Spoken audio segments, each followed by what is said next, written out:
Dans la seconde partie de l'émission, donc on va faire focus sur cette première journée de manifestation projetée par les forces vives de Guinée, donc qui appelle les populations du Grand Conakry et de l'intérieur du pays donc à se mobiliser pour protester contre la manière dont la transition en cours dans le pays est conduite par le CNRD. On en parle très abondamment avec nos chroniqueurs et plusieurs invités qui vont nous rejoindre au téléphone dans cette émission.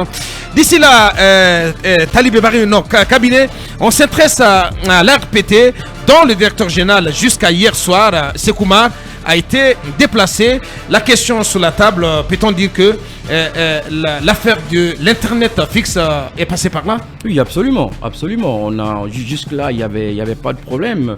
L'RPT continuait d'être dirigé par Sekoumar Barry. Et Adama Condé, bien entendu. Et Adama Condé, on peut tout simplement se rendre compte que c'est dû à cette crise-là qui a été créée et naturellement par peut-être la décision d'autoriser Orange à venir sur le segment FTTH. Et je crois que c'est forcément lié à ça. Ouais.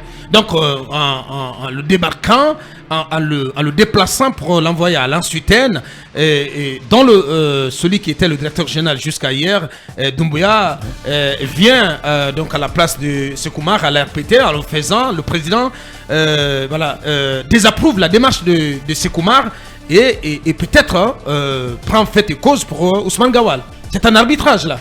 Oui, non, je ne pense pas que ce soit. Je ne pense pas que ce soit. Ouvrez les yeux, messieurs. La première des choses, Aboubacar, pour répondre à votre question. Franchement, je laisse tomber. Ce n'est pas la résultante d'un conflit de tutorat entre le ministère des Télécommunications et l'ARPT. Du tout. On voit bien, tout le monde sait bien où était la crise, mon cher. Non mais Aboubacar, la première des choses, pour répondre à votre question. La crise, c'était comme, on était comme dans un duel. Dans un face-à-face entre l'ARPT et le ministère des Télécoms. Sur la question de l'Internet, attendez quand même. Parce qu'à la base, ce qui était en jeu, c'est la survie même ou comment je vais dire ça, la renaissance même de l'ancienne société nationale, l'ex-Sotelgui, devenue Guinée Télécom. C'est ce qui était en jeu, mon cher. Parce que c'était un changement majeur de cap dans la politique de l'État en ce qui concerne la société nationale, l'ex-Sotelgui. Vous voyez bien que le ministère n'a pas accepté que l'RPT entraîne l'État dans cette voie. Finalement, je pense que le président a dû prendre la décision sur lui, donc, de ramener les choses dans leurs proportions en stoppant peut-être cette décision de l'RPT. Premièrement, comment vous comprenez sincèrement, premièrement, vous avez au minimum 4 directeurs qui sont passés, 4 entités plutôt, 4 gestionnaires qui sont passés au niveau de la RPT, qui se sont défendus de prendre une autorisation pour donner aux opérateurs de téléphonie. Donc M. Saïkou l'a fait, naturellement, il n'a peut-être pas pris soin, il n'a pas pris tous les soins pour pouvoir justifier et objectiver ce choix-là. Donc c'est d'abord... Même si, voilà, il pense avoir bien agi. Oui, mais... Au nom d'une disposition que nous avons rappelée ici, de la loi, le colonel, la loi 018 qui gouverne le secteur. Le colonel vient de dire que ça n'a pas été un bon chois. Voilà. Premièrement.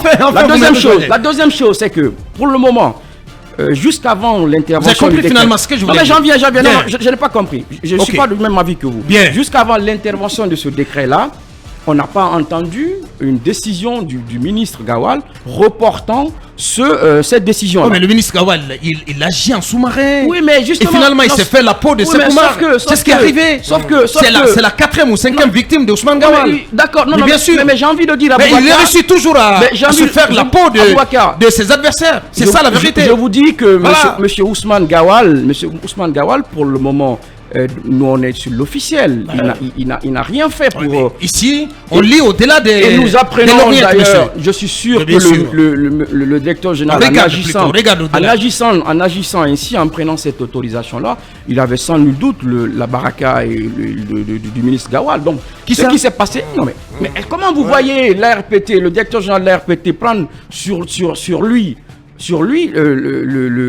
la décision d'agir ainsi. Vous dites, qu'en le faisant, vous pensez qu'il avait la baraka du ministre. Non, mais c'était assez osé, en sachant bien évidemment les relations des deux.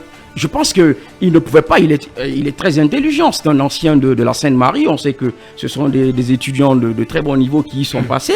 Je pense que Sékou Oumar il ne serait pas assez bête pour prendre une décision comme ça, s'il n'avait pas le hockey tacite ou affirmé de son ministre de tutelle. Mais c'est pas son ministre de tutelle, justement, c'est là le problème. Oui, mais sauf qu'en sachant, en allant comme ça, le ministre du secteur. Le ministre du secteur, sauf que, encore une fois, ça ramène à ce débat à la base, c'est-à-dire la question des rapports entre l'ARPT et le ministère des Télécoms. Oui. C'est pas réglé, en fait. C'est pas réglé. C'est pas réglé. Mais voilà, à un moment donné, au nom des lois supranationales, on dit carrément que l'ARPT reste une entité totalement autonome, indépendante des autorités publiques, sauf peut-être de la présidence, où on décide de changer la loi, de dire clairement que l'ARPT relève du ministère des Télécoms. Non, je pense que, comme je l'ai tantôt dit, le ministre, certes, il y a une question de légalité ou même du choix, du régime. Mais ce qui est certain, c'est que jusqu'à preuve du contraire, on n'a pas écouté le ministre désavoué, le directeur général de la RPT dans son choix. Donc j'estime c'est ce que je m'évertue à t'expliquer, ce qu'il agit en sous-marin. Talibé Barré. Bien, merci cabinet. Moi je ne dirais pas d'emblée que Ousmane Gawal s'est payé la tête de Sékou Oumar. C'est tout comme. Si la raison du déplacement, du départ de Sékou Oumar est liée au scandale de la téléphonie, de l'internet. À l'affaire. De l'internet. À l'affaire. Oui, à l'affaire. Au scandale. Comment ça, d'accord, à l'affaire pour nous faire plaisir. Bien. À l'affaire donc à l'affaire de l'internet fixe. Est-ce que si c'est le cas, je suis d'accord avec Cabinet que c'est une décision tellement lourde de sens et de portée que Sékou Oumar seul ne peut pas l'avoir prise sans consulter au moins le ministre sectoriel. J'en suis convaincu. Je disais ici par exemple que dans l'attribution... Mais si c'est le cas, alors tous les deux doivent faire les frais. Je disais par exemple dans l'autorisation... Si le cas, si comme vous le dites Talibé, si comme vous le dites, Sékou Oumar a dû à un moment ou à un autre, avant de prendre la décision, consulter Ousmane, donc Sékou Oumar ne peut pas être le seul à payer, mais Ousmane, à faire les frais de cette affaire. Abouakar, je disais attention à ce que vous dites. Abouakar, je disais... Parce qu'on ne peut pas sanctionner l'un et laisser l'autre à Abouakar, c'est une hypothèse très plausible. Je disais ici... Qu'est-ce que vous en savez? Je disais ici que dans l'autorisation, par exemple, Sékou Oumar n'a pas pris soin de dire que après avis favorable, par exemple du ministère des Télécommunications ou du Conseil national et tout, Conseil national de régulation. Voilà, il est autorisé à Orange de faire ça. Je le notais ici. Donc, il ne s'est pas couvert. Pour le moment, il n'y a pas de preuve. Et en tout cas, manifeste que Gawal avait donné son accord. Deuxièmement, Abouakar, est-ce que vous savez que l'Ansutel est sous tutelle directe du ministère des Télécommunications? Bien sûr. Alors, si le problème, c'est pour régler un différend entre Gawal et Sékou Oumar, mais on ne l'a pas réglé. Parce que je ne crois pas que la démarche visait cela. Non. Oui, c'est pourquoi je dis que... le président, il s'en fout pas mal des rapports entre des cadres. Ça veut dire que... Voilà, il vous place sa confiance. Voilà, à vous de vous débrouiller, de travailler ensemble. Alors, vous nous donnez raison de dire que c'est l'affaire de l'Internet fixe qui emporte Sékou Oumar. Parce que si les deux ont des problèmes, on ne peut pas déplacer Sékou Oumar et le mettre directement encore sous Ousmane Gawal. Parce que l'Ansutel dépend directement du ministère des Télécommunications, alors que l'ARPT relève de la présidence. Et la seule différence, c'est que l'Ansutel a dû d'une autonomie financière. Et donc, ce Doumbouya-là, l'ARPT a son Mamadi Doumbouya. Et on espère que les choses se passent homonyme mieux. Du président. Oui, il paraît qu'ils ont le même homonyme. C'est ce qu'on apprend. Voilà. En tout cas, toujours est-il que j'espère qu'il fera bien les choses et qu'il sera viscéralement attaché au texte dont M. Sékou Oumar nous disait que parfois ils étaient flous, parfois complexes. Donc il va falloir régler tout ça pour que les choses se passent bien. Et que ceux qui ont droit à des autorisations, qu'ils les aient. Suivez mon regard. Suivez mon regard. Bien. Je ne sais pas, qu'est-ce qu'on peut retenir du bilan de Sékou Oumar lors de son passage, en tout cas à la tête de l'RPT, Lincoln? en tant que journaliste de film, je ne retiens rien. Parce que la RPT nous a bloqués. C'est pas possible. Voilà. Non, tu peux pas réduire tout à cela quand même. Non, je dis, mais non. je suis précis. Abakar. Mais non. Abakar, quand il y a des problèmes, chacun va devant sa maison. Je donne la parole. Ma maison, je donne la parole à Mamadou. Oui, non, je continue. Manu, non. Mais non, tu dis que tu ne retiens rien. Mais c'est une victime qui s'indigne. Non, mais qu'est-ce que tu veux que je... Non, c'est une victime qui s'indigne. Mais je peux plus t'écouter. Tu peux pas Parce que tu dis que tu ne retiens rien. Allez, allez-y. Non, mais il ne retient rien de monsieur. Voilà, parce que il n'a pas eu ses relais. Allez. Non, mais je comprends. J'ai bien envie de comprendre Lincoln parce qu'il a bien dit en tant que journaliste de film. En tant que Lincoln. Rien. Parce que oui, évidemment, Sekoumar a piétiné film. Il faut le dire comme ça. Maintenant, si on va sur d'autres... Il faut relativiser. Il faut relativiser, voilà. Si on va, parce que c'est quelqu'un dont on a eu l'écoute, sincèrement. Voilà. Bon. C'est ça, il faut le dire. Toujours est-il que... On va pas tout déballer ici. Et il était face à toujours est-il que les antennes relais ne sont toujours pas là. Le dossier film était plus fort que lui. Voilà, je pense. Regarde. Je pense que c'est ailleurs. Hein. Nous, on regarde ce qu'est la réalité. La réalité, c'est que l'officiel, on n'a pas nos antennes relais. Bien. Point barre. Maintenant, et c'est tout ce que vous retenez aussi. Non, c'est pas tout. Sur tout autre volet, je peux bien aussi comprendre évidemment cette réforme qu'il a voulu apporter dans le secteur de l'internet fixe. Évidemment, c'était assez courageux de sa part d'ouvrir la porte aux opérateurs de téléphonie parce que vous avez aujourd'hui bien entendu des opérateurs qui sont déjà fixés sur ce segment-là, mais l'Internet n'est pas encore dans tous les domiciles. Est-ce que la réponse qu'il a voulu proposer était une réponse qui allait justement, en quelque sorte, casser le monopole et accélérer donc l'accès de l'Internet, la pénétration de l'Internet dans les domiciles? Je ne crois pas. Aujourd'hui, si Internet n'est pas dans les domiciles, c'est parce qu'on n'y fait pas appel. Quand les gens qui veulent font appel, ça arrive. Non, il ne suffit pas de prendre une décision, dire à Orange, à Ariba, partez, qu'ils viennent, ils ne vont pas forcer les portes des gens pour installer Internet. Bien. Mamadouri, pour en terminer. Non, si Sekoumar était, si vous voulez, une épine dans les bottes de Ousmane Gawal et qu'il le défiait en se basant sur le statut de son entité qui dépendait tutélement plutôt de la présidence que du ministère, je pense que son affaire est faite parce qu'il revient plutôt sous sa tutelle directe avec l'Ansuten. Et puis, mais sauf que ce n'est pas de son bon vouloir que le monsieur a enlevé. C'est vrai que le décret ne le dit pas clairement, mais on peut faire les liens. Le sous-entendu, c'est que c'est cette décision sensible qui a été prise donc d'accorder une autorisation sur un segment dont la procédure posait assez d'interrogations, bien entendu, et autour d'une entreprise aussi qui était l'objet de beaucoup de critiques, de dénonciations en ce moment-là.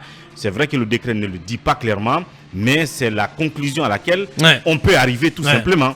Et est-ce que l'autre conclusion, Mamadouri, c'est de dire que voilà, désormais on ne fait plus d'Orange en Guinée? Non, pas forcément, mais ça veut dire qu'il faut travailler dans les règles. Il faut faire attention. Il faut travailler dans les règles. Bien. Et celui qui vient d'être nommé DG de l'ARPT, j'espère qu'il acceptera le protocole de se faire installer avec la présence d'un contrôleur financier. Bien. Parce que j'ai la mauvaise au niveau de l'ARPT.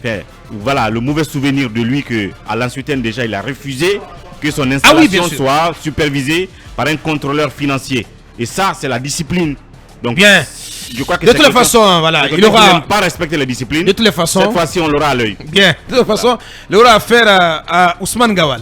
On revient dans quelques minutes. Alibé, très rapidement, avant d'évoquer le cas de la RTG, donc la crise à la RTG, vous aviez envie d'apporter une précision sur le décret nommant Sekoumar à la tête de l'Ansuten. D'après des juristes qui nous ont contactés à la pause, le décret il est illégal. Pourquoi? Dans quel sens? Parce que en tout cas l'ex-DG de l'ARPT était déjà le président du conseil d'administration de l'Ansutel. Donc le nommer, parce que le décret le nommant président du conseil d'administration est encore d'actualité. N'a pas été rapporté. Donc on ne peut pas être président du conseil d'administration et DG de l'ARPT. Donc DG de la même institution. Et de la même institution. Donc la logique aurait voulu d'abord que, entre autres, on en tout cas le limoge de sa fonction du président du conseil d'administration de l'Ansutel pour faire suivre maintenant le décret le nommant DG de l'Ansutel. Bien. Voilà. Tout comme le contraire peut bien se passer désormais, c'est-à-dire puisqu'il est désormais DG de l'Ansutel, Manu, c'est de nommer quelqu'un d'autre à la tête du conseil d'administration de la même entité. Oui, mais c'est bien possible dans la soirée ou demain. Il y a un autre détail quand même aussi qui me semble important, c'est le fait qu'à partir du moment où on prend un décret, évidemment le décret annonce que, le décret lui-même abroge toutes les dispositions antérieures. Oui, mais ça c'est par rapport directeur général. aux fonctions de directeur général de l'ARPT. Bien. On va aller très vite. À partir du moment où il est en fait au conseil d'administration de l'Ansutel parce qu'il est directeur général de l'ARPT. En fait, il y a une conditionnalité. Non. Oui. Je pense que Manu a raison. On ne peut pas. N'importe qui ne peut pas aller. N'importe qui ne peut pas présider un conseil d'administration. Mais attendez, Talibé. Je pense qu'il faut écouter pour comprendre. Dès lors que. Bien sûr. Dès lors que. Non, Talibé, je pense que ce qu'il dit Mani a du sens. Non, mais permets-nous de nous expliquer comment de défendre. Dès lors que l'article 2 de tous les décrets dit que toute disposition antérieure est abrogée. Donc à partir de cet instant, ça veut dire que disposition antérieure, c'est qu'il n'est plus directeur général de l'RPT. Disposition antérieure abrogée et par conséquent, c'est à ce titre qu'il était PCA de l'Ansutel. Les lois. Parce que voilà, on ne va pas écouter là-dessus. Les lois sur le conseil d'administration. C'est un débat qui est posé. Non, permettez, j'apporte ma réflexion. Permettez la limite. On va essayer de progresser. Je précise, Emmanuel, que ce sont les juristes qui m'ont saisi. Il faut poser le débat. On pose le débat. Si vous estimez que vous, c'est réglé parce que le décret dit que toute disposition antérieure je ne m'arrête pas là. Je ne m'arrête pas là. Permettez, vous m'avez arrêté. Mais je pense que il y en a pour quelques secondes. J'ai 10 minutes pour deux sujets. Il y en a pour quelques secondes. Il y a un problème de légalité. Lorsque vous regardez la constitution des conseils d'administration, généralement les membres, on dit un membre de telle institution. On ne dit pas le nom du membre. Donc c'est le poste de l'institution qui est ciblé. Lorsque vous regardez l'Ansutel, ça c'est pour les membres. Le président du conseil d'administration, c'est le directeur général de l'ARPT. Ça veut dire que même si c'est vous, absolument, mais c'est la personne. Même si c'est vous qui êtes bien. Vous êtes pas la personne. Est-ce que vous êtes pas la personne? C'est le poste. Non, c'est pas le poste. Attention, c'est pas le poste. C'est Sekou Oumar qui est le président du conseil d'administration. Le nouveau directeur général de l'ARPT, normalement, est président du conseil d'administration. Non, Manu, ça se passe pas comme ça. Il faut le nommer. On aura l'occasion de venir là-dessus. Non, peut-être, mais la loi. Non, mais cela n'est écrit nulle part. Ce soir, le président peut te nommer président du conseil d'administration de l'Ansutel. C'est pas possible, c'est pas impossible. Il peut nommer un nouveau à partir du moment où c'est le nouveau qui a la. Oui, mais pas forcément le DG de l'ARPT. Et c'est ce que tu sembles dire. C'est pas une question de fonction. On va essayer de progresser. Voilà. Je propose qu'on regarde merci la loi sur le conseil d'administration. Merci à tous les deux. Sekou Oumar bénéficie maintenant de deux décrets. L'un, le nommant président du conseil d'administration de l'Ansutel, de l'autre, le nommant DG de l'Ansutel.